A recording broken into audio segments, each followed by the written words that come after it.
may we have Malacanang's statement about the decision of the International Criminal Court to reject the appeal of former President Rodrigo Duterte for an interim release. ICC has cited the statement of Vice President Sara Duterte.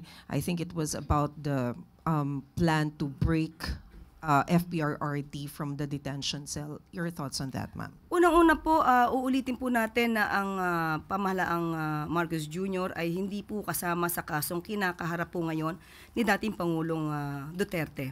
So kung ano po ang naging desisyon ng ICC, hayaan na lang po natin ang mga abogado nila at ang mga parties dyan na sila pong gumawa ng aksyon.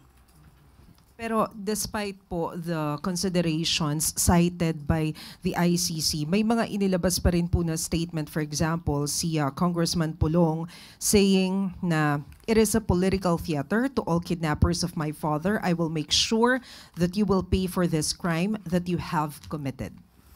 Unang-una po, hindi po dapat tayo mabuhay sa mga pagbabanta. Tayo po ay nasa sinasabing civilized society at wala po tayo sa isang barbaric world.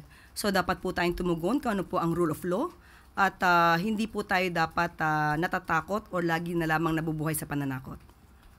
Ma'am, sorry, pahabol na lang po. Do you see this na parang nag-backfire yung mga statement? Hindi po natin masasabi on our part dahil nasa pag-assess po yan at pag-evaluate po ng mga judges sa ICC. Salamat po, Yusek.